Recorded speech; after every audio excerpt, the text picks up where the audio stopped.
Me and Jake running down the street with a handful of comic books, kicking ass and banging chicks and drinking booze No, not and me. smoking Not weed. me. I'm married. Yeah, well, I'm married. Jake. Can't do that. Yeah. Off panel, off topic with Jake and Tyler. That's right, everybody. This is episode number 203. Todd is Mel Clapper. These guys have got some serious balls. Seriously, They think they're going to do a show. Frank Caliendo show is bad for us. We shouldn't have done it. Because now we're just doing voices. I'm Tyler. I'm Jake. And this is off panel, off topic. I don't really like my voice that much because I just want to be Frank Caliendo. We decided after 200 plus episodes to say fuck this shit and ride off into the sunset. So bye-bye, everybody. Have a great... What? Wow. You didn't even make it a minute. Oh. Before you dropped it. We've gone way quicker than that. A minute. Shit. You mean the F-bomb of my sex life? Whoa! Someone has crashed their car. Can you imagine? So you were saying about if the 200th gets, episode? I hope this never happens. What? But if we're someone to get into an accident, that would be the apt time when we're going, whoa! But be safe out there.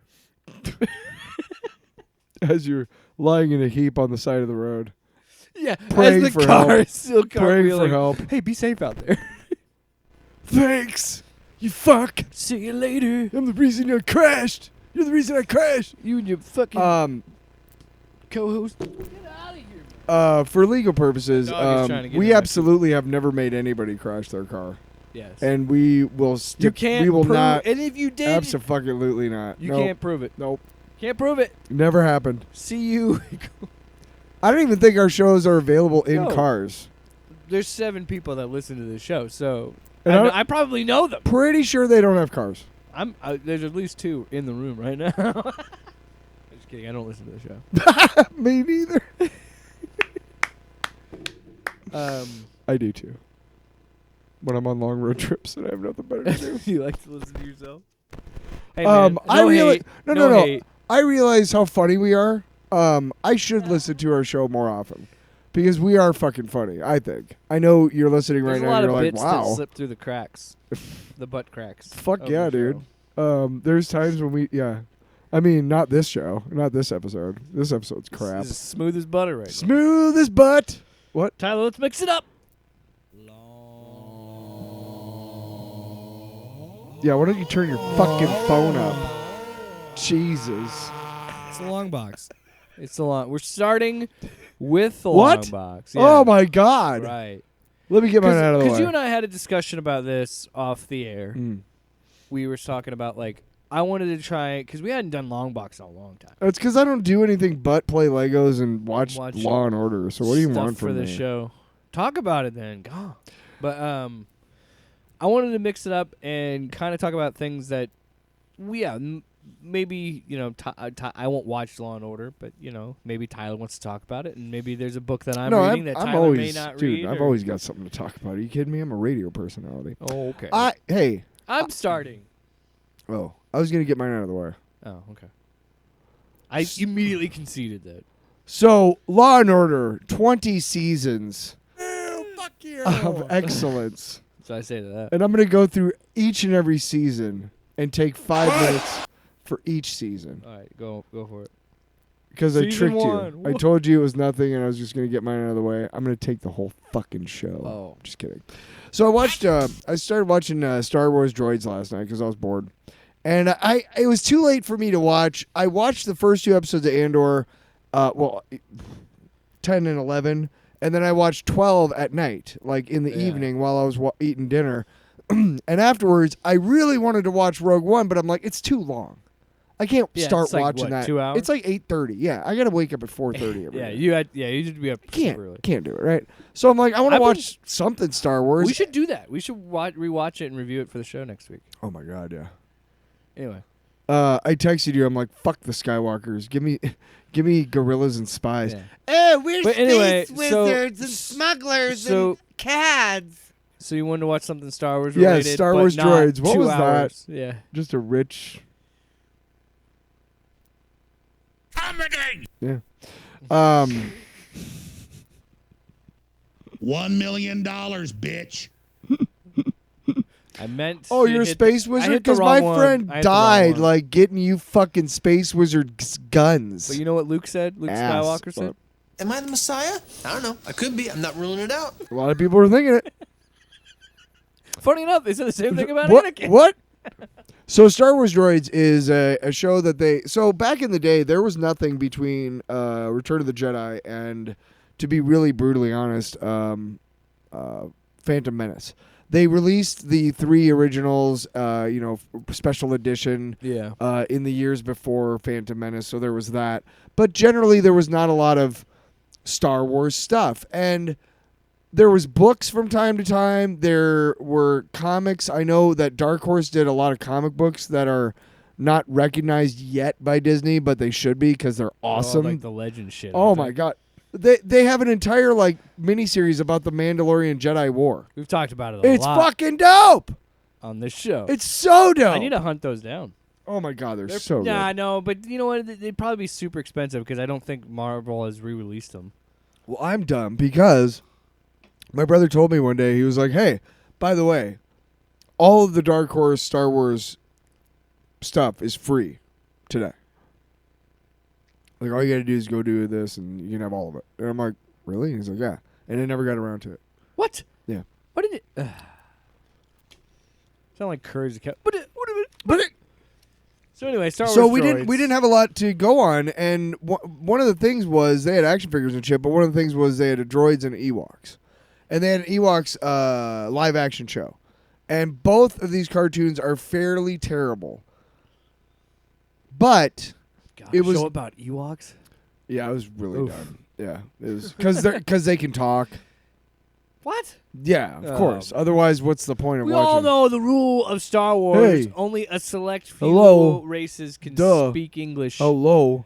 Everybody Like, else's hey, sounds. Hey, we know that Ithorians, who are colloquially known Wait, are as you the talking as an Hammerheads, Ewok right now? are incapable of speaking. What? Time out. I was. If we're doing, I thought we were doing a bit. If we're no, I agree. If we're doing fucking Sopranos style Ewok show, I'm in. I wasn't doing an Ewok. I was just talking about. I thought the voice that you. I were was doing talking about a was an mobster Ewok. who was a Star Wars fan. I thought that's what you were doing. I thought you were an Ewok mobster. Hey, listen here, all right? You coming to my fucking forest? You trying to tell me? You trying to tell me? You trying to tell me what the hammerhead is called? You and your All right. stupid ass bikes. His real name was Momade Dawn. Did you know that? No, you get out of here. Get out of here. Meanwhile, I'm sitting here and it just squeaks. Yeah. It's just squeaks. You fucking cocksucker. You fucking cocksucker. Give me the money. I don't know what happened. The Ewoks. Where are we? That's where there's a vicious in the fucking Return of the Jedi. They're running a protection protection racket. Dude, they make prequels to the It'd dumbest be a shit in shame Star if Wars. something would have happened to your forest here. Right? Who knows? Just Hey. a torch, buddy. A torch could get dropped in the middle of nowhere, and nobody will be able to stop it. I got news for you. Me and my buddies here, we took down a fucking empire, all right? So All we right. could take you down, buddy, okay? So anyway, what are you doing later? You see all those stormtrooper helmets? Yeah, Those are heads in there. those are That's heads not in just there. helmets. They ain't just they're not helmets. Yeah, They're fucking heads on a they're pike. fucking heads in a fucking pike. All right, okay. You know the Joshi sisters' Now brother listen. told me. Now listen that- to me, Mr. you Forest gotta Ranger. get out of All here. right. I got lots of Ewoks who got nothing but time Stop. to sit around the forest and watch for people dropping torches in the middle of nowhere. So all you got to do to me is give me $500 a month, and I can pay those guys to sit around for you and watch and make sure that nobody drops any torches in the middle of nowhere. Hey. All right? Hey, did I mention we protected Princess Leia? Okay, Chief Chirpa, get the fuck out of my office. Ah, you. Anyway, what the fuck was that? Star Wars droids. What is it? Oh, Let me talk about this and then proceed to not talk about listen to me. Woke up No, this so morning. there's objectively there's 2 seasons, but it's basically 1 season and then one long like 3 episode thing for like the second season. But the idea was that they were going to like every couple of episodes we're going to get new masters. Okay, now it was Lucasfilm. It was Lucasfilm produced, right? It was like proper Star Wars, right? It wasn't like whatever. But I think they want to say that it all happened before A New Hope. But what the problem was is once the Phantom Menace came out, kind of screws up that timeline a little. I mean, there were 18 years between the time that of whatever and whatever. So this is like right before Phantom Menace. I don't know because C-3PO wasn't even built till after the Phantom Menace, right? No, this would have been after. This would have been after. Anakin built R2-D2. Right? This would have been after the rise of Skywalker and before A New Hope. Which one did Anakin build C-3PO? Yeah, but in the second one, first one. Yeah, but this series I think was supposed to take place between the episode 3, whatever that was at the time, which was nothing. It was I have a whole 12-part. No, you fucking don't. Actually, because the sequel trilogy proved that there was no master plan. Okay. Well, he said that he had one, but Disney chose not to do. Which is thank you so much, you fucking dicks. Maybe it was really bad. I really thought that I wanted to double down on the whole trade war stuff. I wanted to open in a committee meeting. For 35 minutes. 35 minutes with some real dramatic. On C-Space? Yeah. Instead of C-Space. CGI. So the show is, again, it was more nostalgic than anything, just kind of something to watch before I go to bed. But it is, it's a fun show. It's interesting. I urge you to take a look at it and go and find the action figures because for some reason, like the R2-D2 and C-3PO action figures from the cartoon that are based on the cartoon are way off from what they really look like. Like really stylized? Well, yes. C-3PO's like joints are like brown and the rest of him is like bright yellow. Wait, yeah, cuz and R2-D2 is even worse. It's just so this came out this came out like right before 85 Disney? or 86. Oh, 85. Oh, this is like an old show. I thought. Oh, this was. There's a show that I told you after Return of the Jedi, we had nothing. Were you paying attention? No. No, because I know what you're saying. I was thinking of a different show too, because I thought there's a show that has a similar title to that. I'm sorry, I got lost in the Ewok. By the way, right? No shit. Yeah, that was my fault too. No, my fault.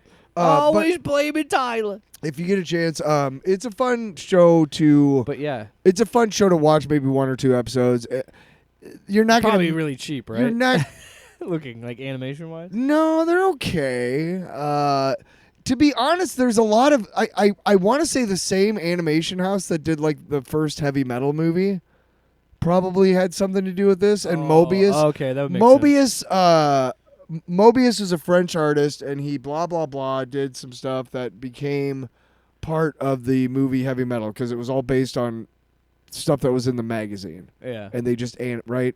So they tried to emulate his style a lot in the movie, and I feel like in some of the character every time fucking that fucking episode. Fat awesome rocking tits. My daughter's awesome rocking tits. So good. So amazing. But yeah, good show just for fun. Yeah, you go.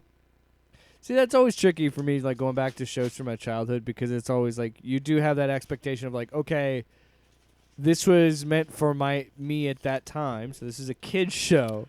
And then you also remember a lot of these shows are cheaply made because they had to make so many fucking episodes. The only 2 shows from my childhood are like cartoons that I can still watch are the Alf cartoon and the Mighty Orbots, which was a show on ABC. We reviewed it for this show. It's it's a really good show actually for the time that it came out. I'm gonna sit here and be bored while you do your thing. Wow.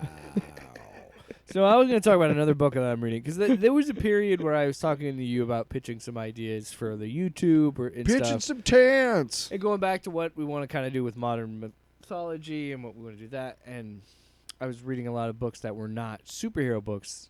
If I wasn't, comic books if I wasn't reading it for the show, I wasn't reading superhero books. I was going out of my way to find different genres and, different things. And also, I've talked about Joe Hill on this show. Everybody makes fun of me because I gush about this because he's my favorite author. But I'm on a quest wrong with that. to finish his bibliography, which I still have to finish 20th Century Ghosts, which is his short story collection. And now I'm trying to finish all of his comic books. See, the problem is that you don't understand is while you're reading, he's writing and he's creating. He's got one other book that's coming out, and I can catch up by the time that comes out. And you know what? It comes out on my birthday, so I can read it on my birthday. I know what I'm getting you, a signed copy. Oh, yeah, that'd be awesome. I love you forever. Doesn't he live down the street? Anyway, it's amazing I missed this as much as I love comic books. But he had a long-running series called Lock and Key that eventually had a Netflix show and stuff. But yeah, it was a complete blind spot to me. I'd only read his books for the longest time. I talked about Basket Full of Heads on this show. I just started Great series. Did we review that? I think we did. Or fucking damn well it better. I'm pretty sure we did, and if we didn't, I want to. We yes, should. We did. I haven't put it up on. I'm working on getting all the clips back up on our YouTube. Nice. But I could help you with that. You should, you bitch. Hey. Whoa. Okay. Whoa. Anyway, Lock and Key really though is what most people know him for, and I never read the books. And go to a library where they exist, like I did, and luckily my local library had the whole entire series available. There's 6 volumes. I am on my way to finishing. I'm on the last few pages of the final issue I had to finish to record. But I'm almost done with the 5th volume, and I'm so rabid to read the 6th volume because I am in love with this series. And it kind of blows my mind that I've missed it. And it was such a blind spot because it has all the things that I love about him as a writer, and I honestly do see what people mean. I think it's his most complete work.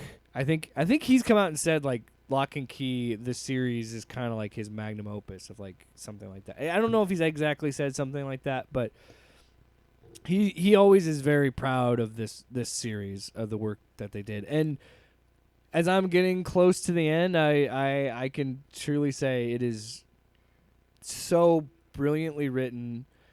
The art is fantastic. Gabriel Rodriguez is just there are some really scary, crazy scenes in these books, and some it's such a good series that I usually if I look into something at the library and they have the whole entire series of something, I'll at least grab the first 2.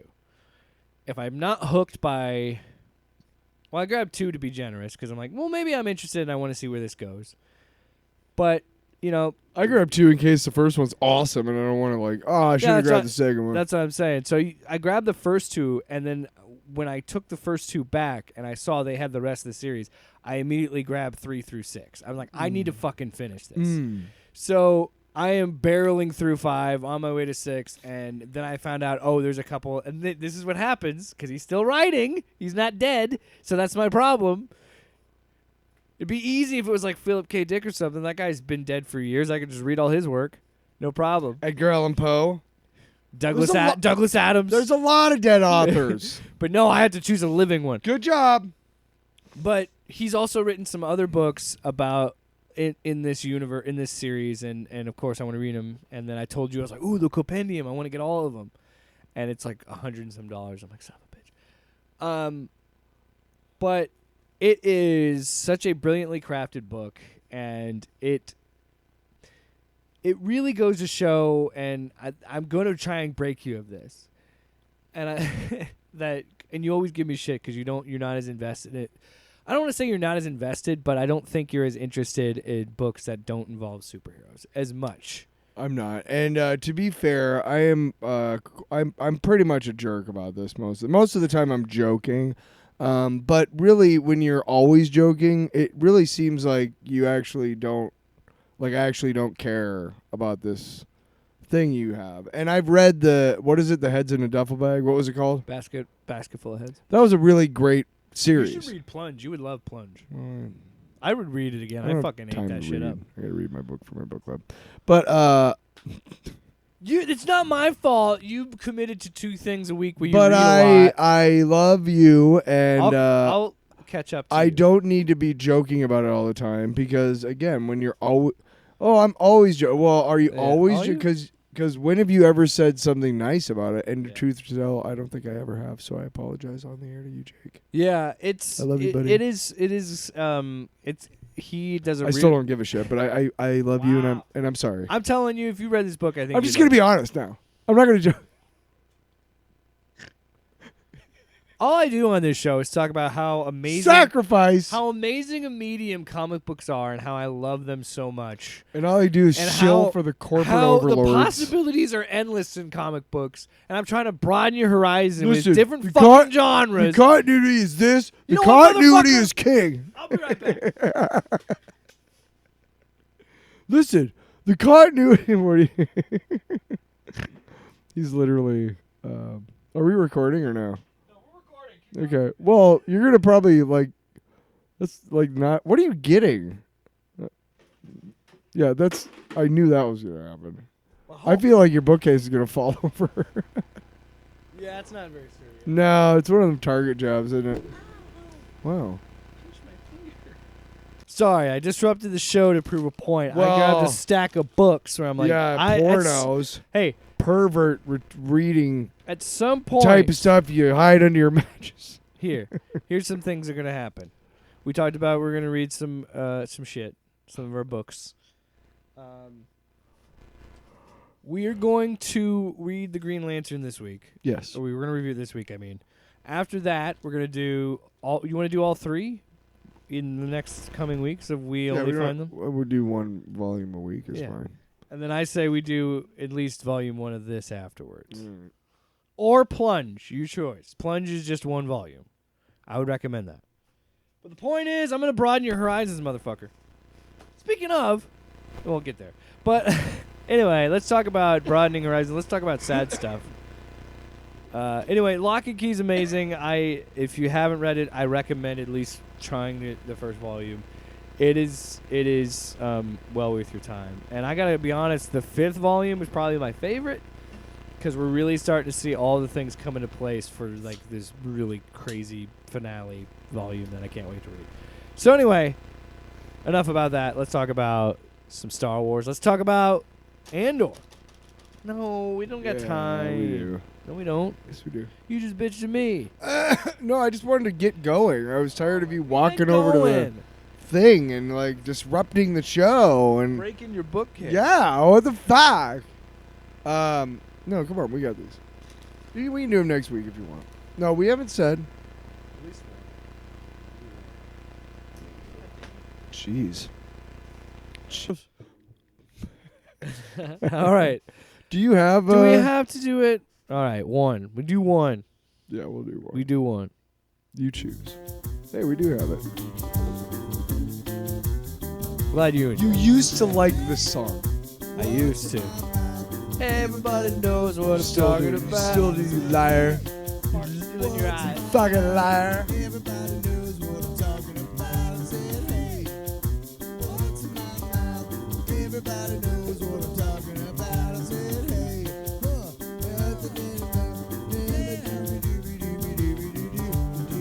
what's it taste like? Salty or sweet? Yep.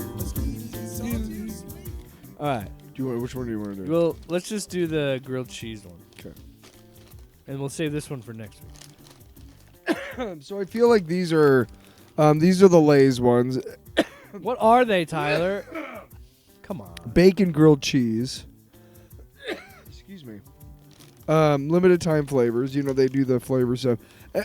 We've already talked about. Shut up. We've already. I Fucker. didn't say anything. I You saw made a face, goddammit. We made a face. I feel like we've talked about this before, where those goddamn cowards at the chip company are too afraid of putting a little Dorito sauce on a fucking Cheeto.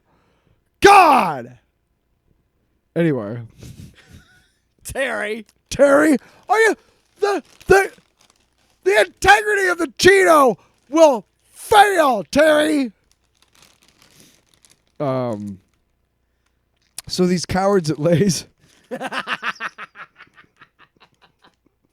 These fucking pussies. Fucking.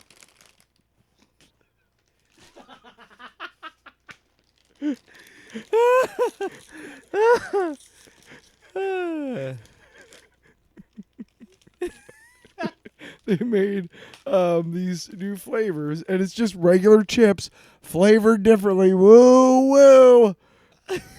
Was the last time we had like a, like the Bugle was the last like leap forward in chip technology, right? You got to turn it up. I didn't have it turned up. You bitch. Sorry. Anyway. Like the Bugle, maybe the corn nut, right? Sloppy. The Pringle. And Lay's even copied the Pringle, which is hilarious to me. Yeah. Yeah, they got stacks. Brilliant! Anyway, so You gonna give me a goddamn chip? these draft dodgers over at Lay's. Dodger. Fucking bacon grilled cheese. These ladies and stolen gentlemen. valor. These Judases over at Lay's. Fucking. There goes our fucking sponsorship, Tyler. Might as well be fucking. You might as well. Who's the guy from the Revolutionary War? Might as well be Benedict Arnold. Benedict. Yeah, Benedict Arnold. He's Benedict Arnold's from Lay's. It's Benedict Arnold flavor.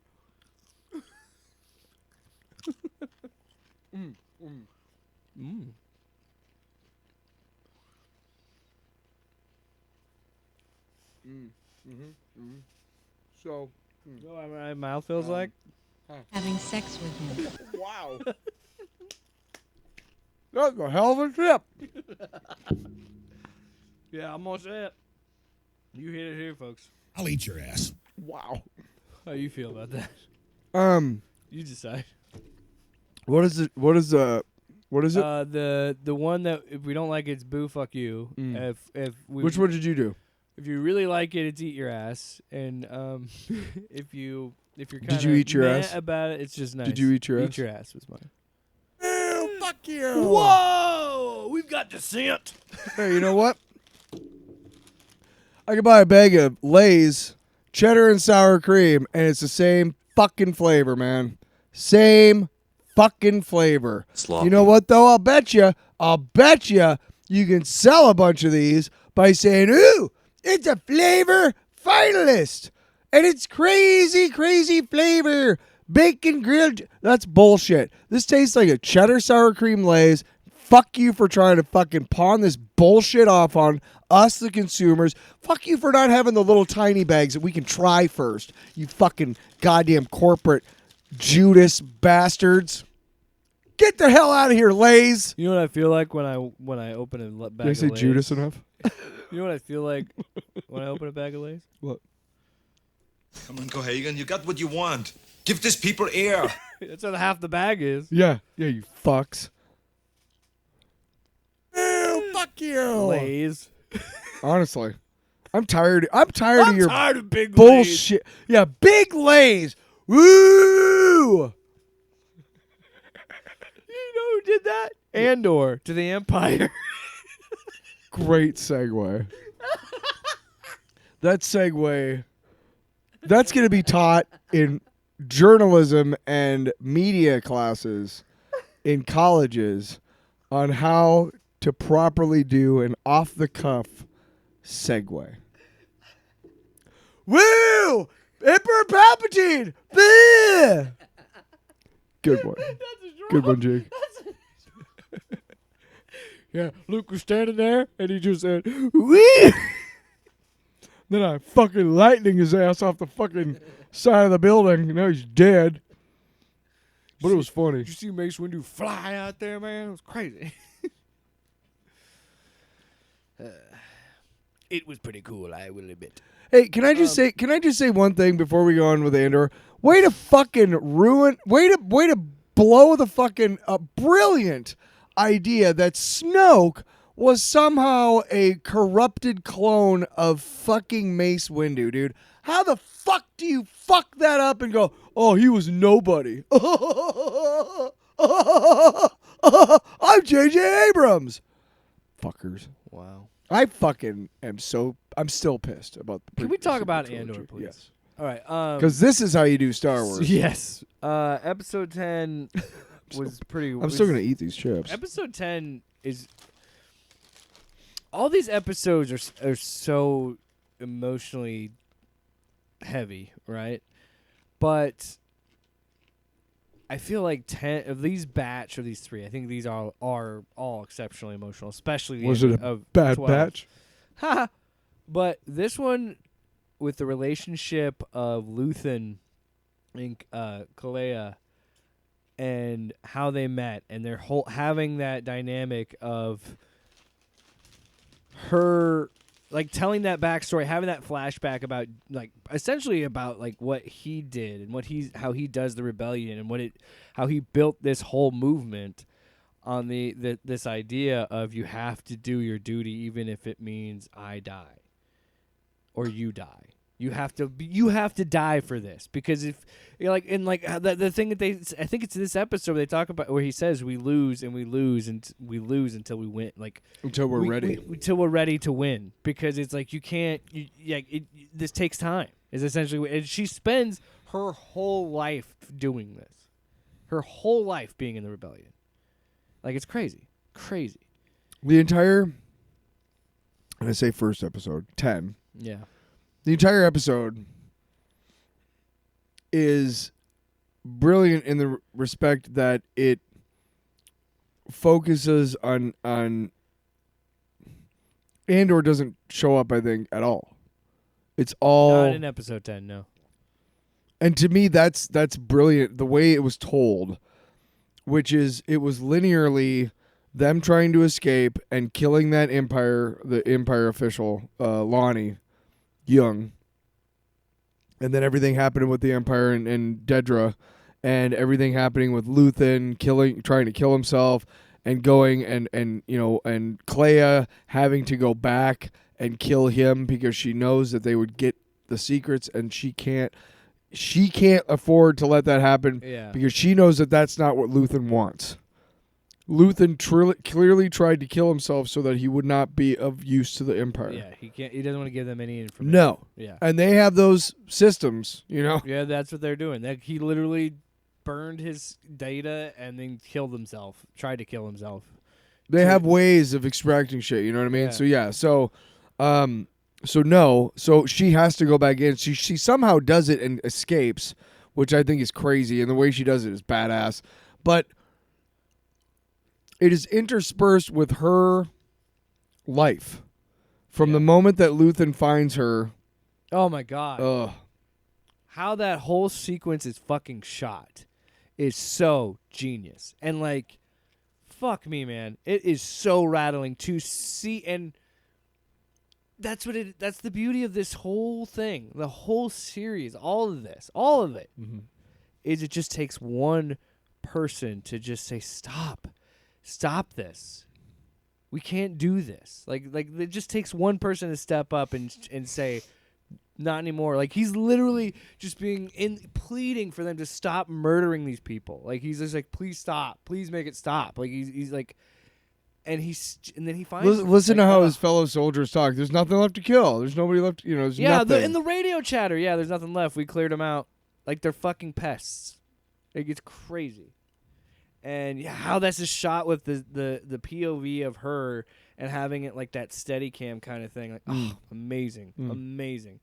And it was the whole sequence in the restaurant with the bridge. I don't think we talk about it enough, but the score of this fucking show, man. The whole sequence in the restaurant with Yeah. the bridge, and how he was teaching her to like how to react.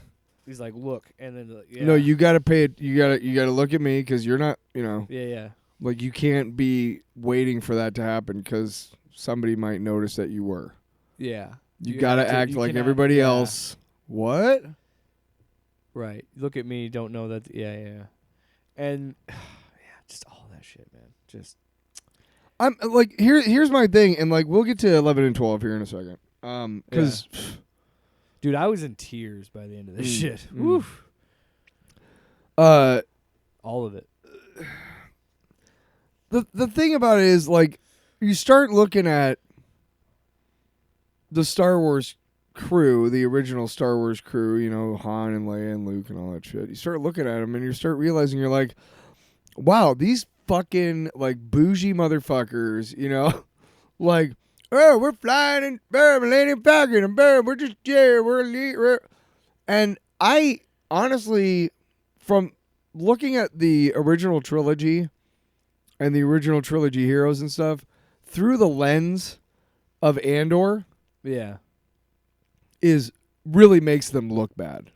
Like bad. Like I know they were the heroes, but honestly, dude, without Luke is a whiny Without- bitch in that without- first movie. oh dude, without Luthen and Andor and Mon Mothma and Organa and yeah. all of the people and Oh my Admiral gosh, man. And this like the level the fucking Akbar dude. The level Admiral, of sacrifice. Raska. the level of sacrifice that's a theme throughout this Yes. show, and seeing that with Luthen make that point. You have to die for this, because there's no going back once you walk through that door. If you're not willing to die, then don't start. You are not ready for this. And that's why when you see all these characters die and it's tragic and it's sad, but everybody keeps going, they knew the risks. This was going to happen. Mhm. And that's why, and then you understand more from episode 10 of why Kalela is such this, Claire. why she is such this strong, confident leader, because she was brought up by Luthen, you know, and just seeing that firsthand. I'd say the most compelling character of the series. I don't really remember her from episode or from the first season. But I do like the journey she takes from episode 1 to 12. You know, by 12 she's, you know, I mean, she's just been broken basically. She's really kind of been the main character this whole time. She's been the one. Her and Luthen have been guiding this thing the whole time. So 10 basically deals with that. Is the Empire finding Axis finally, and the backstory of Clea and Luthen. And then 11 and 12 are kind of together as well, pretty because much. 11 is her getting away and trying to find a way home, and what's going on with Andor and you know, K2 and all those guys and Wilmon and whatever Man, over in when Yavin. she breaks the thing out to get the fucking Right. transmitter. Oh, that was awesome. There's so much cool, like, and it's so tense and everything, and of course 11 ends with the with you know the with a cliffhanger, Yeah. and then it's resolved in 12, and 12 kind of wraps you everything up yeah. before, and honestly you can go right to Rogue One, straight to it, boom. Which we should do next week. Yeah. 'Cause I do want to do that. Because now I'm the first thing I thought to myself after watching this was like, I really want to watch Rogue One. I don't know if I want to go through the entire like. I'm not doing. No, I'm just saying watch Rogue One and that'd be it. Yeah. No, I'll say this. I was so waiting for K2SO to come back. I knew he was going to be in the show at He's some the goat. point. He's the GOAT. So fucking good. Are you? No. Boom. Dude, motherfucker backhanded a dude off a bridge. That's amazing. Yeah. I really liked the way that everything was filmed and shot and written was just great. It just high, you know, a lot of tension, high drama. It just really suspenseful, and just really the whole vibe of the two episodes was just, you know, from there until basically the middle of 12, you're just on the edge of your seat. And then the last half basically of 12 is them getting back from rescuing Clea and kind of wrapping it all up, and it's talk about that. all superseded one. with him walking on his way to the plane Ewing to go to Kafrine, where he ends up. which is where he starts Rogue off in One. Rogue One. Yeah, he kills that guy. Whatever. But- Spoiler. So But I want that fucking jacket. I want to talk about 11, or like. Okay, it's not just 11, but K2SO in this. I love the just just how easy it is for him to beat the fuck out of these guys. Just just the backhanding someone off a bridge. Yeah. No, but my favorite is like when he just shows up and goes, "I've cleared a path." Yeah, I've cleared a path. And then when they're in this ship, and he's just like, "You're welcome." Yeah. And then all that shit about like. All of those are lies. What did he say? And he was like, all of those are lies. I can't remember what it was, but it was just... I'm so glad that we got to see... Alan Tudyk is just so great as K2SO. And again, he's the GOAT, and it makes me want to watch Rogue One because he's so great in that movie. Well, I think 10, 11, 12 are grouped together because they did this, that way. Arcs, yeah. Right. And they are to a large degree because 11, 12 it resolves the conflict that starts in 10, which is her having to kill Luthen. They're all found out. If she doesn't get out of there, the rebellion is dead. Cassian almost blowing Yavin's cover by going there on an right. Because to save what he thought was Luthen. Dedra telling her about the dude about the old space pulses. Yeah. And they find it. Yeah, they found his old shit, and Dedra found him out. But Dedra. Dedra. We can't forget this. So the scene with her and Krennic. Yeah. But the whole thing about that of like him blaming it on her fucking made sense, and I was like, oh my god. Let's start somewhere. This is amazing. Let's start even before that, man. So we the way it's filmed, we show up and we're seeing her. She's in a room, and there's four there's four walls, and they're all glass. You can see in all four. And he comes in behind her. Oh, she can see in the glass in front of her. She doesn't move. She can see in the glass in front of her that he's behind her, and he walks all the way around. takes his time. And then finally comes in and is just like, tell me the word that would bring me into this godforsaken basement. Yeah. Say it. Death Star. And then he puts his fucking finger on her head. Oh my god. I And thought just he leaves was it just gonna kill her, dude. I thought they were like trying to imply some force shit or something. I'm like, what's going no, on? I knew he was just being like, but then that's I oh, quickly that's subsided. Have when you I'm ever like, had somebody do that to you? It's just him trying to dominate. I'm saying, her like, and be if you've like- ever had anybody do that to you, No. it is extreme. It's a great way to fucking disable somebody. It is. You can't do it to yourself, but if you have somebody just do that, yeah, you're like, and it's also a sign of like showing dominance over oh her. my god, dude, Ben fucking Mendelsohn rules. crushes Mendelsohn, it. Oh my yeah. god. Whatever. I'll Mendelsohn's say what the great. fuck I want. The guy who did Partagas, Scroll guy. Again, Pradagaz, he another- was great. Another reason I want to watch Rogue One is because it's more of him. It's more Krennic, and I want more Krennic. Just a little bit that he's in that interrogation. Why are you scene. still here? Woo. And then How far do we want this thing to go? I want it to go as deep and as far and as wide as it can possibly go until we find these people.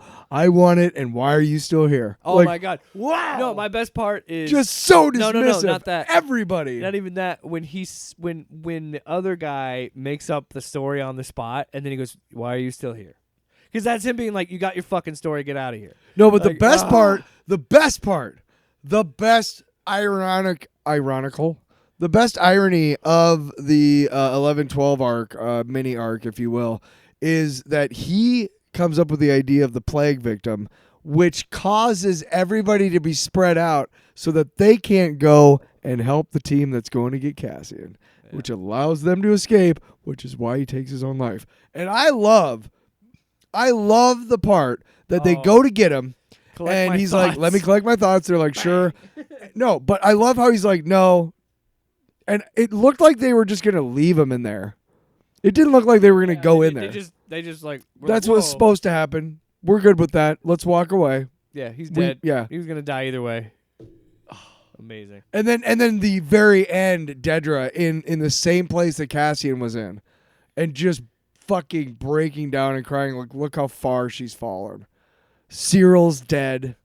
She's a traitor to the Empire. Power hungry nature caused her to get all of this to be pinned on her, which is insane. Right? Because you know she was the one who orchestrated all that shit on Gorman, and this is like, so there's a little bit of like bittersweetness that I'd be like, yeah, fuck you. Like, okay, there's some comeuppance. And I think that was a nice touch because we all know ultimately all of this leads to a lot of these characters dying, almost all of them dying, which is why I wanted to get to 12. And that whole sequence of him coming, like, even before that, when he gets her and he says, I want you to see what you built. You need to see what you built. Yeah. Which was so cool because that was him coming out and saying, like, it wasn't, none of us would be here without you and Luthen. Like, you and him were a part of this, not just him, like, you know. And the whole stuff with Mothma's great, and the whole, like, oh God, just, I'm kind of just running through it. But for me, I wanted to get to this point. Can't remember the name of the actor. I'm watching episode 12, and the music is swelling, and he's going to his ship because the show knows, you know, you've seen Rogue One. You know this is his last mission. Like, this is his last thing. And, like, you know the context of it. And it's building up, and the music's swelling, and I'm already tearing up because the fucking music's amazing. And then we cut to Bix. And she's holding a baby. And I was like, and I'm like trying not to, and I'm like, I was already crying in episode 9 when she left him. I was already crying there because it was like, great, thanks. You know, yeah, just the, you know, I'll come find you. No, you won't, because he'll be dead. Well, we already know. I was already tearing up, and then it just kind of like, the more I sat with it, the more I cried, and it was just like, oh, God dang, man. And I was like, you know what? I was like, fuck, this is what I want. This is what I've been wanting. I want Star Wars to make me fucking feel, man. Inject and once this upon into a my heart. time, and once a fucking upon a time, a new the original trilogy did. The prequel trilogy still does. Sorry, Revenge of the Sith is pretty fucking hardcore. There's a lot of moments where you're like, man, rough. Yeah. Sequel trilogy can fucking go fuck itself. I agree. I will say there's plans, and I believe there's something in pre-production or in development, I guess is what they say, for a movie with Rey, like years after the last episode. What would it be? 9, I guess. Yeah. I don't know if you're gonna try and repair some of the crap damage that you did. Maybe. I mean, you know, you obviously have to include like some sort of reference to why the Mandalorian isn't around anymore. I think what's exciting about the whole, I think it was a Starfire or whatever, the Ryan Gosling movie that's coming. Oh, Starfighter. I think that's appealing to that is like, we're not, like, we don't know much about it, but I'm pretty sure we're going to get away from the Skywalker shit, I would hope.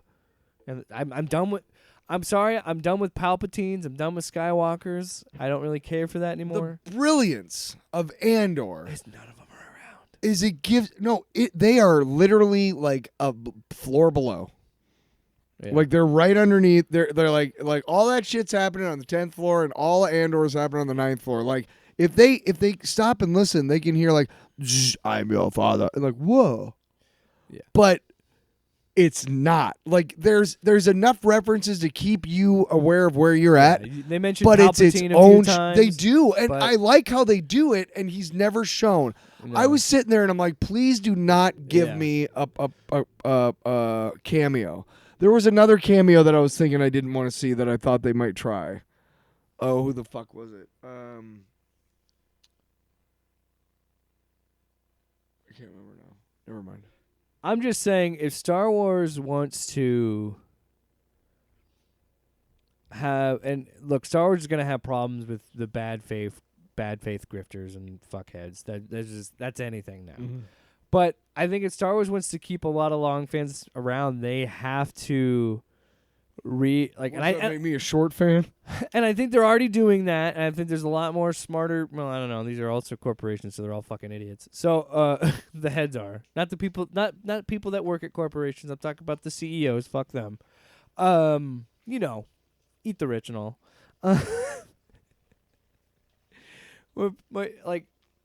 I would like to think that they have something in plan. Like, I think that might be I think Marvel and Star Wars both, as a brand for Disney, are going to go back to try and focus on maybe not have these trilogy plans, maybe try and focus on singular stories and get people more interested. Because I think what the most appealing thing about these 2 seasons of Andor and Rogue One is there's a definitive end. They're all dead. More self-contained, more Yes. more self-contained and less homework.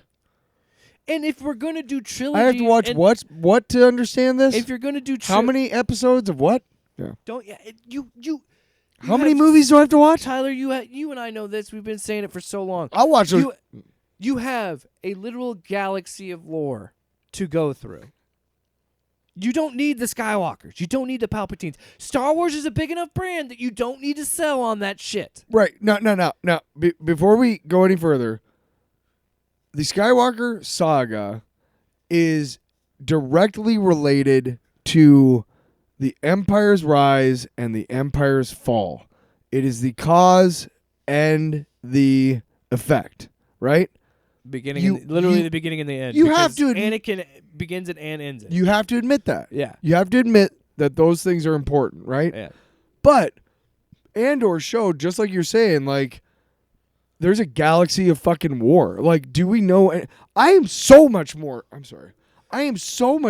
interested in, like, a Breaking Bad type of show like Andor was, of like how the rebellion was funded.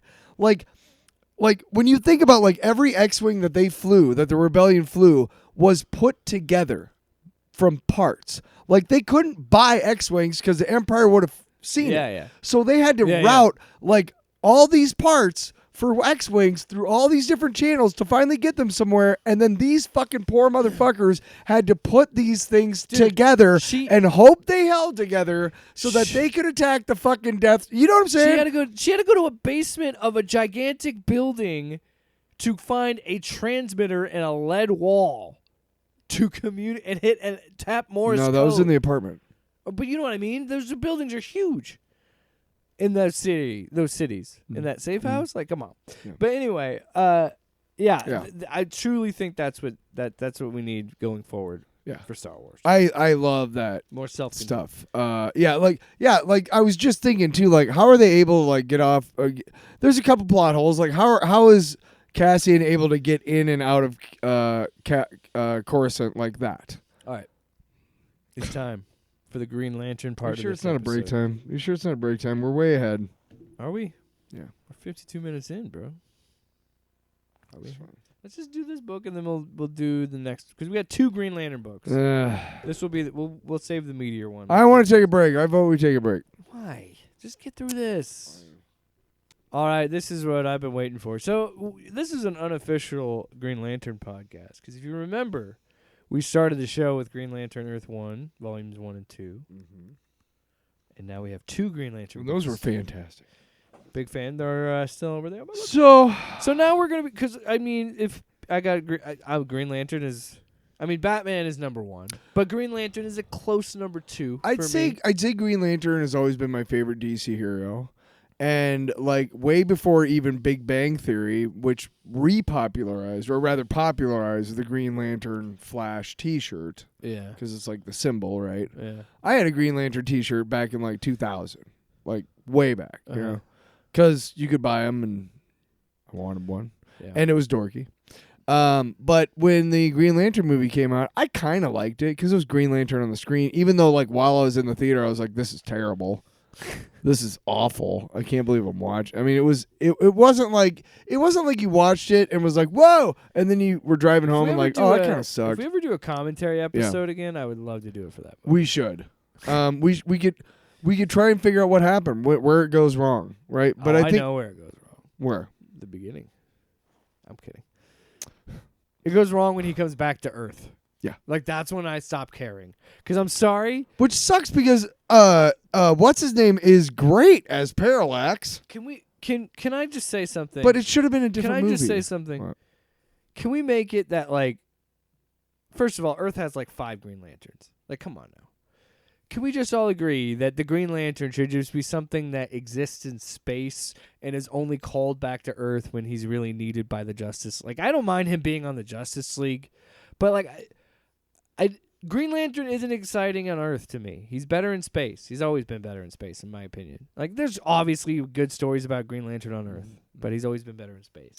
So maybe that's one of the reasons I'm not connecting with absolute Green Lantern. But you and I both, look at me segueing like a motherfucker tonight. You and I Write a fucking book. It's a clinic. You ever watch a football game and like it's just like this guy's putting on a passing clinic. Yeah. Jake's putting I on. mean, you know, Checking your fucking phone. I mean, some could say, Fucking douche. some could say Oh wait. that. Yeah. I could write a book about what you don't know. Anyway, look at me Absolute adjusting Green the Lantern volume. number 2. I do this for a living with little dials and potting up and down. Yeah. By absolute. Al Ewing and Jahnoy Lindsay. Jahnoy, I think. It's Jahnoy. Sure, I don't know. I'm not gonna try to find the title page. Oh, we skipped the news. We had news. Oh, let's do the news real quick. No, we'll get to it. Fuck that. Let's We'll talk get to about it. Wow. Green Lantern. Jahnoy Lindsay, yes. Which, okay, the title page comes in a really weird spot. It's like towards the end, because then there's like an epilogue. But it's not really an epilogue. I don't know. Dude, it starts off with like this, sojourner Mooley and be without fear. You exist at the green level of light. You da-da-da. You must be with. And she's like, what?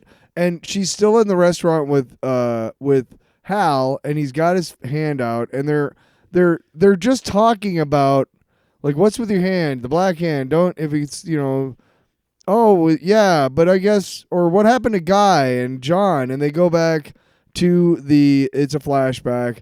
It's like, I am the Abin Sur. Oh, okay, whatever, Al. And then are you on your fucking phone right now? No, I was looking it up because her name is the name of the most recent Green Lantern in Far Sector, that book that I read forever ago. I was like, that name sounds familiar. She's a regular character, yeah. Yeah, she's in the main DC now. I exist at the green level of light, be without fear. And Guy Gardner, which doesn't have his fucking bowl cut, he's bald, but he's got a red beard. It's just the whole interaction between the alien and the cops just makes no sense whatsoever. Guy is eventually just erased. I'm like, is And that they're- an and the- homage to him getting like one punch? And the screaming started. Batman? The Guy Gardner has been judged. Judgment is in progress. Be without fear. And then they start firing at him, and just Yeah, it's just So what the the whole- fuck is going on, and why do you Okay. think I should give a Slow crap? down. Let's break it down. Oh, So Abin Sur is, instead of being dead, is alive, and instead of being a traditional Green Lantern like we know, he's really kind of just shrouded in that giant Green Lantern symbol that we saw in the first issue, right? Is my understanding of this. And every time he talks, like the captions are like green, and there's this whole talk of the green light. Because in the first issue and this issue, it both begins with the black hand text or whatever, but it's waking her up, right? So that's one thing. But like you and I were talking, and we've been going back and forth on what, like, the importance of what DC is trying to do with these absolute books, where we talked about what's different with Batman, what's different with Superman and Wonder Woman and all this stuff. And we talk about, like, we kind of go back and forth on how we want to grade on a curve on the creativity and how they're making changes. For me, a big Green Lantern fan, a long-time Green Lantern fan, feel like right now it's going really off the reservation, and I'm like, I'm not understanding at all what he's trying to do. I hate to do this. Again, I don't ever want to make it like, you and I are pro talent, pro artist in any fashion. I don't want to downgrade the art. It's just not for me. I don't care for it. I don't like it. I'm not saying it's bad in any way. I get- because I cannot no, draw. And judge- I am not one to judge- judge like that. Seriously, judge for yourself. I urge you to judge for No, yourself. and I want to say I do. I don't want to judge on something that I can't do. So I I can't didn't care draw, for it myself. So I can't like say like definitively like that's shit because I don't think it's bad. Do you know where it turned off for me? I'm still trying by the end of this book. And then he makes a gun, With the black hand. a gun that what? Well, it's all based on willpower or something. Whatever. And And then all of a sudden it's back to the prologue or back to the past because they're all like sitting after the events. And John's like, maybe you weren't wrong. If it comes out, what do we want to take Ab and Sur out of the equation? Because I think I know what can do it. And he shows a ring. And that's what I'm like, I don't fucking care. I don't fucking care. Because I read Al talking about this book before it came out. And they were like, so what's the big deal? And he was like, okay, well, this one, don't think about rings because there really aren't any rings. And I'm like, well, by issue 2, you've already brought rings back to the equation. So the rings were in the first issue. go to hell, 'Cause Al. Joe gets the ring. It's just like a wedding ring, like a band, but it's like it's. Oh, green. it's just a regular. Yeah, fuck off, man. I don't care. Sorry. So I just we don't go care. from a Green Lantern book that you and I like, and you and I can just like. This was the first time with the Absolute books where I think both of us are kind of okay with like I don't really. I don't. This isn't vibing with me, and I don't really care. I to don't finish care where this what is the going. what's the word? I don't care what the twist is or whatever that's coming. It's not interesting to me enough to continue reading past issue 2. Now I remember when this Grant Morrison series was announced, and I was super excited about it. Whoa, segue guy. Who are you over there? You didn't even mention the book. Green Lantern Intergalactic Lawman. No, the the Green Lantern, Volume 1, Intergalactic Lawman by Grant Morrison and Liam Sharp. I remember when this book was announced, and I was like, awesome, because it was literally like, hey, you know what? Green Lanterns are cops. So let's write fucking cop police stories. And I was procedural. like, awesome. And I never got around to it until like the last issue of season 2, which would effectively be 24.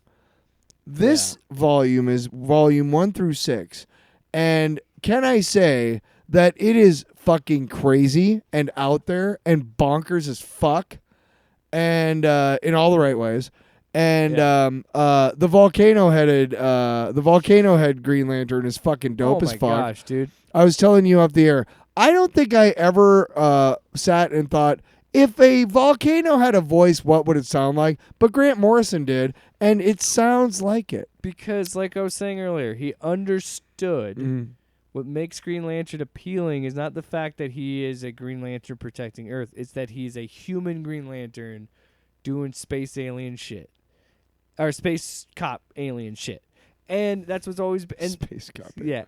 Alien what? shit And- cop and like space. we were talking about, with them being aliens, you can. There's a dude that has a head that looks like broccoli. Like, Well, you that can, guy's been around forever. Yes. But what my point is, I know, and Kilowog's been around forever too. But my point is, Shut up.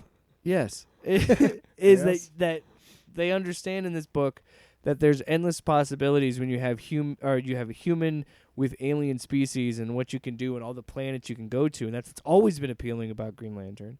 And this series excels at that. And it's, I gushed a lot about Absolute Martian Manhunter and what they're doing with the paneling and the artwork and just truly showing there are absolutely zero rules True. with how to make a comic book. Yeah.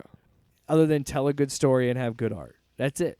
Because they like the paneling in this book is fucking insane, dude. Are you shitting me? It's not it's definitely creative. I don't know about insane. What? That Defenders book we read was crazy. Tyler. The first couple Wonder Woman absolutes were crazy. Yeah, I know, man. I I'm know. going to point out the fact that You when he go goes ahead, on the buddy. fucking okay. Show me some, and I When will he goes agree with on you. the fucking vampire planet, all of the paneling is oh my god, is blood covered like in vampiric and oh my god. Ah. I one of the things I liked about Liam Sharp's art is I was introduced to Liam Sharp way back in the 90s, like late 80s, early 90s, where he was the artist on a book called Death's Head 2.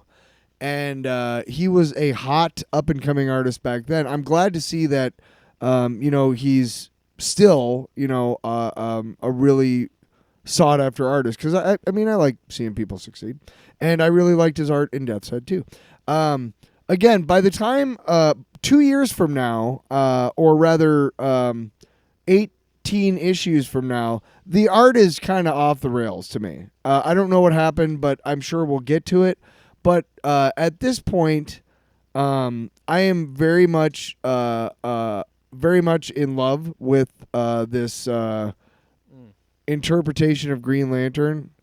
I liked that Liam Sharp did everything he could to make aliens that you have not seen before. Yes. Well, I mean, in the book, so the book starts with other Green Lanterns, and you see some of the cool ideas that they have, where they're fighting. There's a Green Lantern that's a bacterium, which is hilarious. That's what I was trying to get to. Yeah.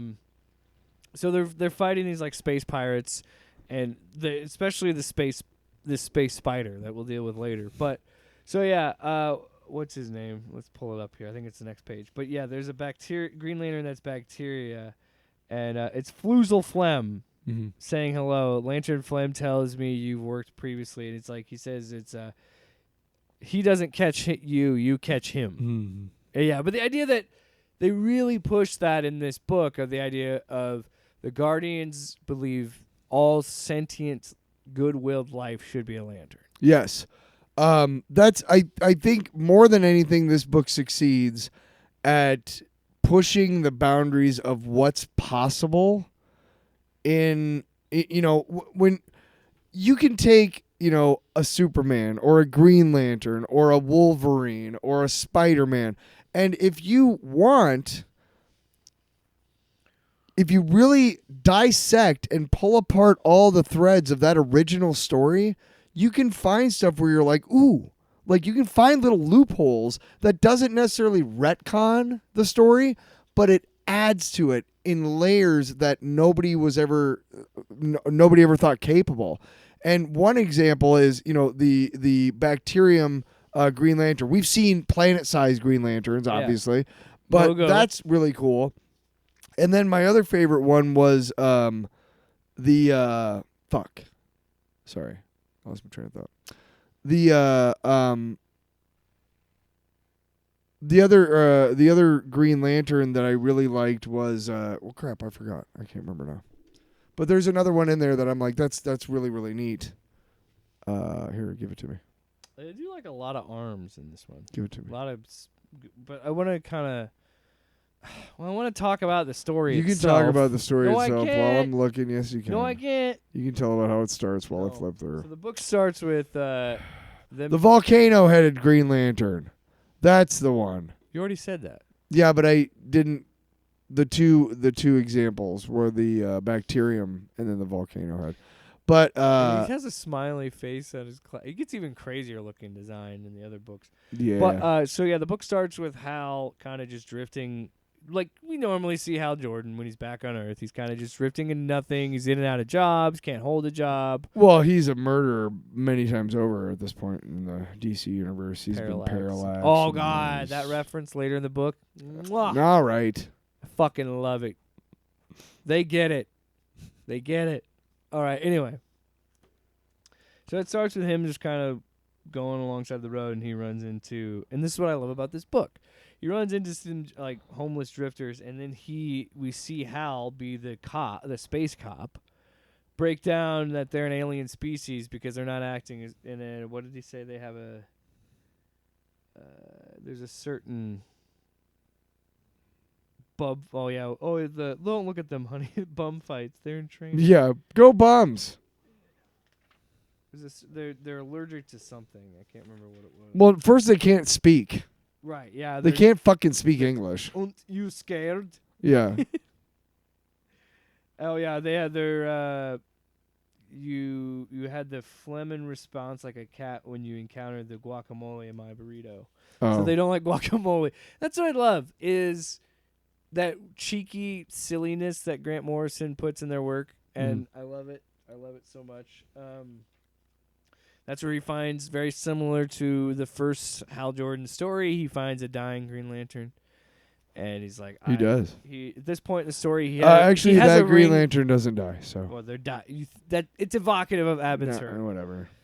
Hal at this point doesn't have a ring that's charged because the battery is getting worked on Oa, a new Oa, because at this point it's post Jeff Johns. So we're talking. This is weird because There's a this new series Oa. is kind of self-contained completely. I'll Like you don't need other canon to fucking figure this out. I'll say this. You're right about that. I'm vaguely aware of what Green Lantern has gone through since the Crisis on Infinite Earths, and that's back in like 82. So I'm vaguely aware of all the different changes that have happened to Hal Jordan, including the fact that he was like the biggest villain in the DC universe Parallax, for a while, and then he was killed, and then he came back to life. But I also Johns missed him. my favorite was the dig at the new 52 when he's like, I just got gas at the 52 pickup. Oh yeah, I saw that. Yeah. The new 52 pickup. so, yeah. I was like, hell yes. One thing I love about this trade, did you look at the very back where like they break down the panels of no, the scripts? I don't really do. So he was meant so it has like Liam Sharp's captions and it has Grant Morrison's captions, and Yeah, they a were lot. talking about how they were trying to get as much. The very first issue, both of them wanted this to be like evocative of a lot of Green Lantern books, and this whole series is like a big love letter. To Well, Hal Gil Jordan. Kane is the consummate. But yeah, the Green Lantern's light when he finally gets a chance to charge his light's pretty cool. Mhm. I like how they defeat the shapeshifter. Oh, and the whole reason the space pirates thought they could win is because they had a special luck dial that they're like, we could get all the greatest treasure ever. So Hal shows up, stops them, and arrests them, which again I love that he just shows up with a giant hand and like just some of this art, like the paneling, like this is what I mean by the paneling is awesome because you don't see a lot of this.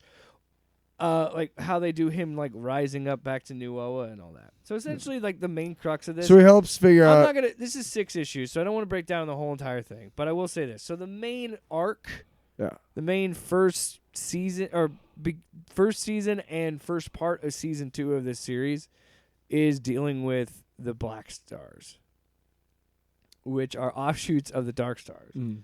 And throughout these but, 6 like, the issues, Book of Oa shot. Come on, come on, look at this. The first 6 issues throughout, you will see the Black Stars at different points doing stuff in the background. Like Yeah, they're the main antagonists. A lot of this, doing shit in the background. So the next issue is Hal doing, and not a lot. This is what I'm talking about. Doing simple things that add a little twist to the character, versus what Al Ewing did. Absolutely good man. But like this, how many times have we seen Hal actually interrogate someone? How many times has Oa been a police precinct? Because that's what it is, right? Exactly. And just like you said, hey, it's cops in space. Let's They make literally- a cop show. They literally do a good cop, bad cop.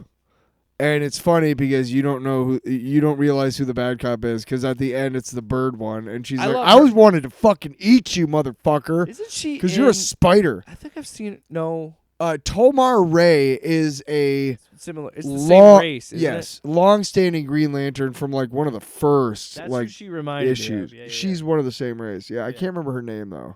she's good. I like her. Like she's funny. Yeah, because when she goes a big ape part. shit on this spider, Yeah. is awesome. But every once in a while, I don't know if you noticed, but outside of her word bubbles, there would be like a squawk because she's a fucking chicken. Because Grant Morrison is a sucker for fucking alien language.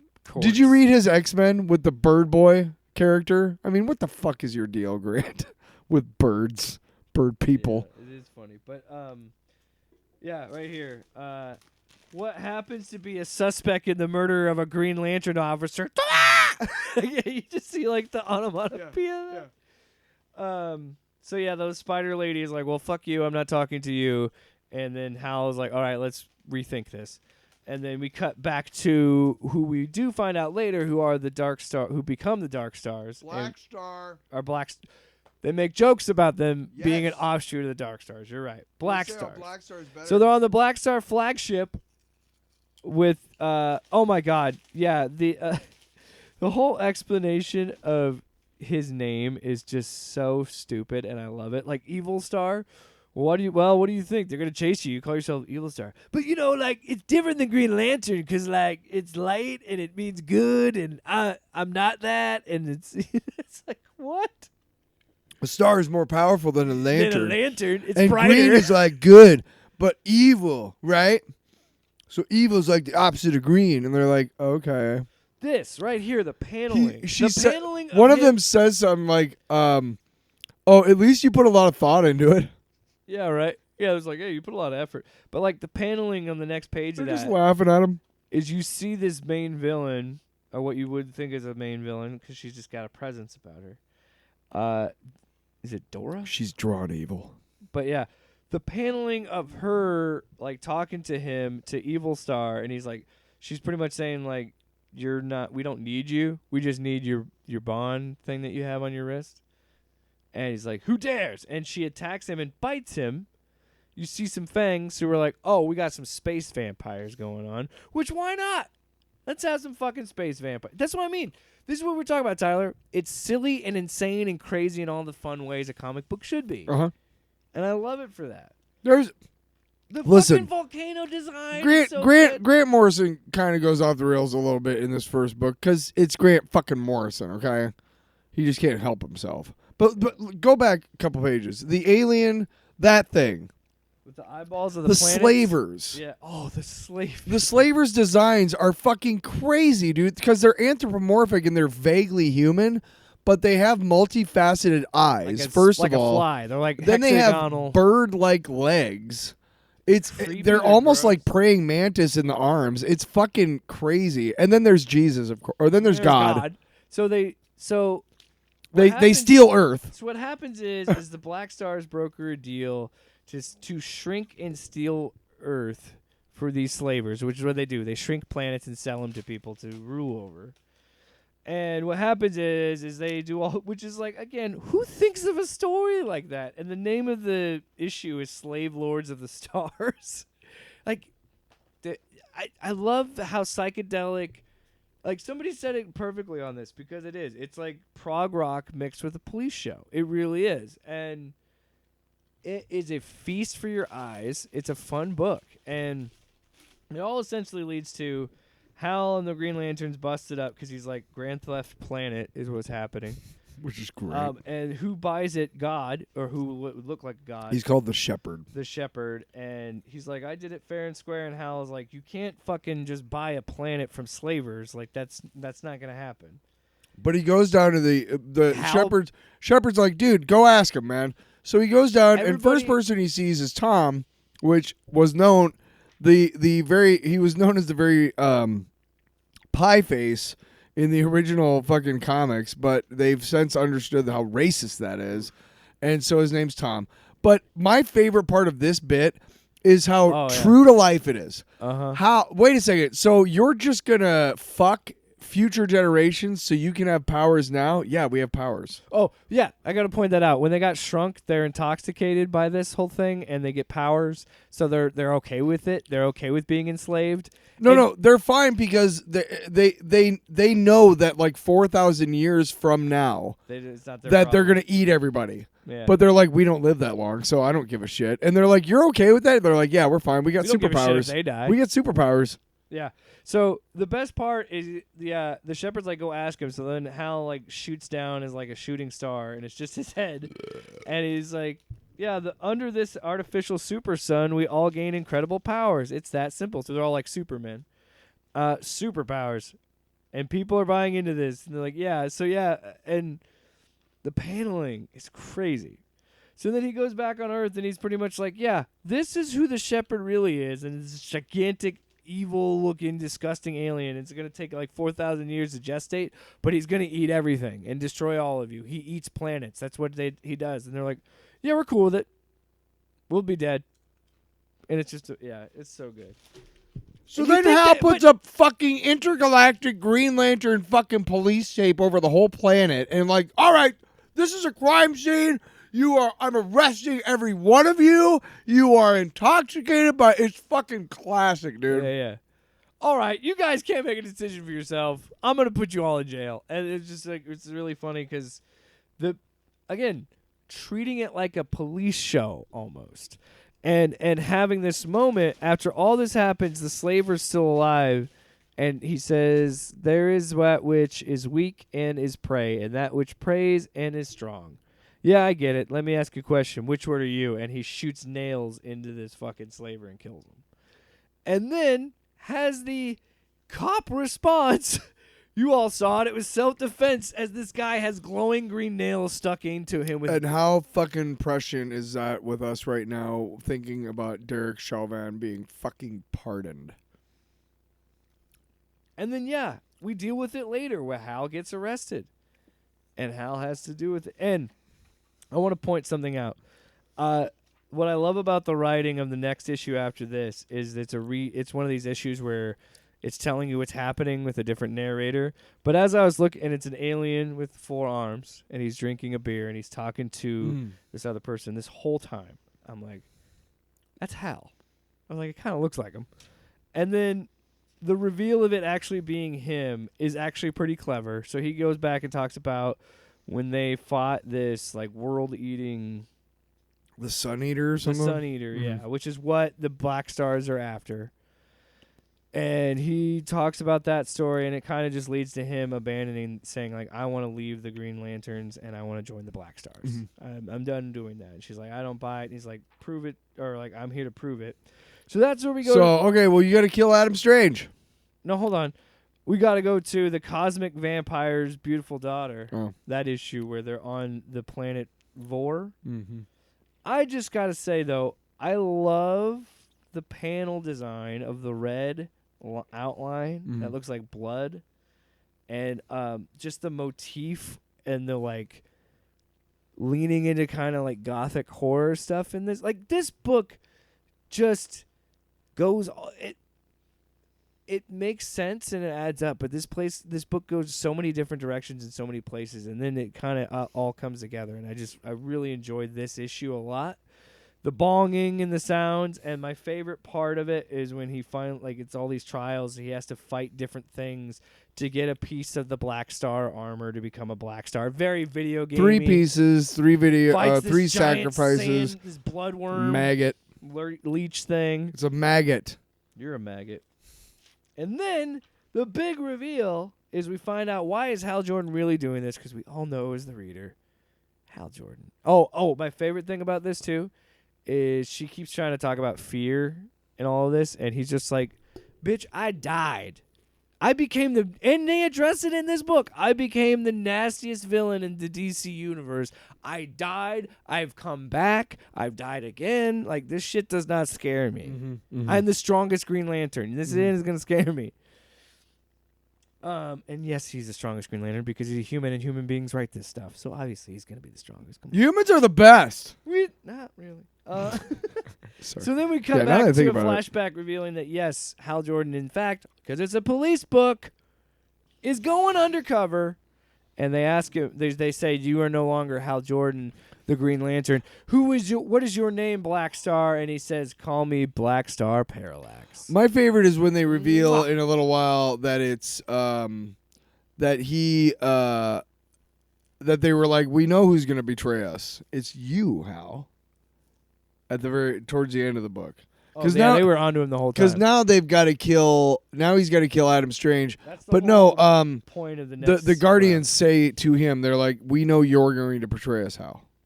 Also, I think I need to read more Adam Strange. There's an Adam Strange book, Strange Tales book that came out recently. I want to read because Strange Tales was a Marvel book. Strange Event. You know what I mean? Strange Adventures or some shit. But I don't know enough about Adam Strange, so I didn't really know much about. He's not really a prominent. Yeah. But I don't really know much about him. But the whole planet I'm a Rand Chanel. thing is kind of cool.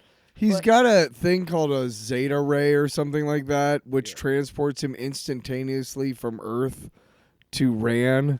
He's got a wife and kids. On this planet, yeah. Yeah, but he's whatever. So anyway, he's forced to. He appeared in the Krypton TV series. He's forced to deal with Hal, and he's pleading to Hal, like, I don't know what's going on, what you're trying to do, but please stop doing this. And they spin, they shoot. Hal gets nicked in the neck, but he gets Adam Strange in the gut with the band thing they stole from Evil Star. Mm-hmm. He hits him with that. He dies. How dare? What kind of evil are you? Also, he shows in a sign of goodwill. He shows him the power. He's going to give him the ring and like to show his loyalty and all that shit. But Moo, the guy that's been running this whole thing, who's been running the Black Stars, is like, you're going to betray us. Like you said, we know you'll betray us. We know you're going to do this. Yeah, we know you're undercover. But he and shit. reveals if you kill me, you kill everybody because there's a U-bomb that's going to kill everybody. My heartbeat stops. So you can't kill me. So he's like, oh, shit. But then Adam Strange comes in, guns blazing, because we find out that inside that blast, he was protected. It was a trick. It was a trick the whole time. Hal never killed Adam Strange. No, because you can't kill Adam Strange. So Adam Strange was about to shoot him, and Hal says, don't shoot him. And he stops, but his wife doesn't. She's like, get the fuck away Wife from my takes kid. him out. Yeah. Blows the guy's head off, which, oh my gosh, the shot of his head just kablam. Like, that was awesome. Like that on the steps. So now Hal's got to sacrifice himself to save everybody. Because that U-bomb's going to go off and kill everything on Ran. And yeah. Everything, like in the universe. A U-bomb. So he does just like, they're like, what does he say? Do not hesitate, Hal Jordan. Do not falter. Result, total annihilation. And he's like, total annihilation, total annihilation. That's what the ring keeps saying, total annihilation. And he's like, lucky for you, I have we're diverting all the power you need from central battery reserves. Disarm the U-bomb. Now you tell me I have a better idea. And then we just see, like, at the end of this, he saves Ran, and there's, like, this giant, weird green power ring in space, but it's also translucent, and on the inside is, like, the surface of a planet. So now it's getting really fucking weird, because I'm like, did he just go into, like, a different plane of reality? Yeah, because the dude he's talking to is clearly an offshoot of Mr. Mxyzptlk, which is the fifth dimensional elf imp that keeps fucking with Superman. What's his name? Merwidden? Yeah. I believe so, yeah. And But clearly to me that's the same type of guy. And that ultimately does lead to everything else in this series, because that will this he goes through all this to defeat the Black Stars, and then this also, him being in this dimension triggers the Ultra War, which is like their his like multiversal end to the series. But yeah, I loved the Green Lantern. I've had it for a while. We just had taken forever to review it on the show. Yeah, it's like I said, it's the crazy, insane, fun things that we love about comics, and also the superhero shit we love. Which is surprising that I don't like more independent comics, because when you really think about it, there are enough constraints on the big two, Marvel and DC, that, you know, there's comics out there that are doing some crazy shit because they don't have those restrictions and whatnot. But when you get somebody like this who is able to take an established character and make it fun and fresh and exciting, that's a talent in itself. Yeah. And yeah, I love that book. Love that book. So next week we are going to begin our 3-week review sesh on We Only Find Them When We're Dead. Oh wow. We Only Find Them When We're Dead. The Al Ewing independent book that we have all 3 volumes. So And I can't, I'm just what? shitting all over his absolute Green Lantern book, and he's still one of my favorite Still writers. a great writer. I just, come on, man, give me something more. Excuse me. I want to make a point. I fucked up because we were gonna read the whole You series. fucking dick. Oh, I accidentally got season 2, volume 2, instead of season 2, season 1. I didn't know there was 3. I thought there were only 2 volumes. I didn't know there were 3. There's 4. There's got to be, because this is 1 through 6. Then there's going to be 7 through 12, and then there's going to be 13 through 18, or 13 through 18. Pretty sure it just jumps to season 2. Like there. No, but there's 24 issues.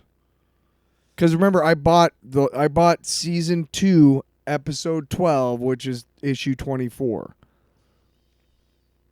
I'm pretty sure there's only the Black Star stuff. It just starts season 2. 4 books. Tyler, go buy it then, smartass.